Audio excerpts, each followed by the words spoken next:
देहरादून विधानसभा का आज दूसरा दिन है। विधानसभा में निर्दलीय विधायक किसानों के मुद्दे को लेकर बोलते नजर आए। विधानसभा में हरिद्वार जनपद के किसानों पर हो रहे अत्याचार के खिलाफ अध्यक्ष के सामने वेल में पहुंच गए। पहली बार कोई उत्तराखंड का अकेला निर्दलीय विधायक वेल में पहुंचा। उमेश कुमार यही नहीं रुके, उन्होंने सरकार पर लगातार किसान विरोधी होने का आरोप लगाया। उन्होंने कहा कि किसानों की आरसी काटी जा रही है, बिजली के बिलों पर पेनल्टी लगातार लगाई जा रही है, फसल के बीमे का भुगतान नहीं किया जा रहा। उमेश कुमार ने कहा कि बिजली के बिल माफ किए जाएं, जारी की गई आरसी वापस ली जाए और हरियाणा पंजाब की तर्ज पर बिजली मुफ्त की जाए। विधायक खानपुर को अध्यक्ष ने बैठने की बात की तो वो नहीं बैठे। संसदीय मंत्री ने आश्वासन दिया तो भी नहीं हटे। वेल से आखिरकार मुख्यमंत्री को खड़े होकर आश्वासन दिया, तब जाकर कहीं शांत हुए। इस बीच विधायक शहजाद के द्वारा हल्की टिप्पणी किए जाने पर भड़क गए। उमेश कुमार दोनों में तीखी बहस भी हुई।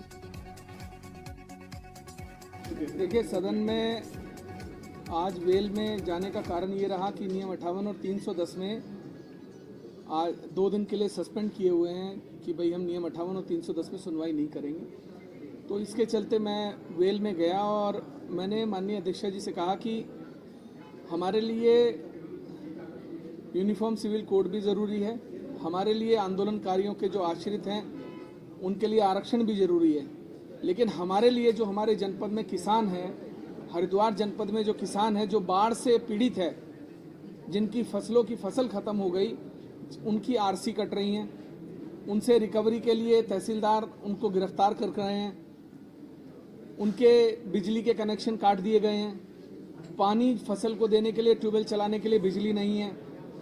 और सबसे बड़ी बात, जुलाई में बाढ़ आई थी, आपदा आई थी, तब से अब तक जो फसल बीमा है उसका भुगतान नहीं किया गया। इसके अलावा जो मृतक हैं, मेरी विधानसभा में एक 10 साल के बच्चे की जो है वो दीवार गिरने से मृत्यु हो गई थी। उनकी माताजी रोज मेरे ऑफिस आती हैं, कार्यालय आती हैं कि भाई हमारा आज तक जो है मुआवजा नहीं दिया गया। तो मैंने कहा भाई हमारी कुछ मांगे हैं, किसानों की हैं, किसान त्रस्त है, उनको घरों से गिरफ्तार किया जा रहा है, उनकी आरसी काटी जा रही है, रिकवरी की जा रही है। आप मुझे बताइए कि जब आपने आपदा के दौरान वादा किया था कि किसानों से 4 महीने तक कोई रिकवरी नहीं की जाएगी, कोई बैंक के लोनों की रिकवरी नहीं की जाएगी, कोई आरसी नहीं कटेंगी, कोई बिजली के कनेक्शन नहीं कटेंगे, तो अब ये क्या हो रहा है? मैं वेल में जब बैठ गया, उसके बाद माननीय संसदीय कार्य मंत्री जी ने मुझे आश्वासन देने की लिए उठे और कहा, लेकिन मैंने उनकी बात नहीं मानी। मैंने कहा मुझे यहाँ से एक सशक्त आश्वासन चाहिए। तो माननीय मुख्यमंत्री जी स्वयं उठे और उन्होंने मुझे आश्वासन दिया कि हम अवलोकन करेंगे और कार्रवाई भी करेंगे। तो मैंने उनकी बात मानते, क्योंकि नेता सदन है, एक गरिमा का हमें अनुपालन करना चाहिए। मैं उठा और वापस जाने लगा अपनी टेबल की तरफ। तो जो हमारे इस जनपद से विधायक हैं बसपा से शहजाद जी, उन्होंने कहा कि पहले से ही तय था। आप किसान बाहुल्य जनपद से आते हैं, आप एक समकक्ष विधायक को आप कह रहे हैं कि पहले से तय था। ये गरिमा, अगर हम आपकी मान मर्यादा गरिमा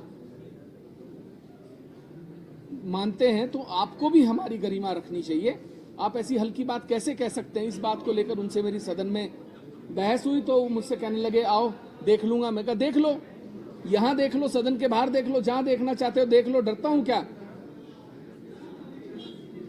ये कौन सा तरीका है? सदन में किसी विधायक के साथ आपका व्यवहार कैसा है? आप बसपा के नेता सदन हैं, आपको गरिमा होनी चाहिए और आप कोई पहली बार के विधायक नहीं हैं। और टिप्पणी करने से पहले कोई आप ऐरा गैरा विधायक समझ रखा है कि आप कुछ भी कह देंगे सदन में? सदन के अंदर धमकी दे रहे थे क्या आपको?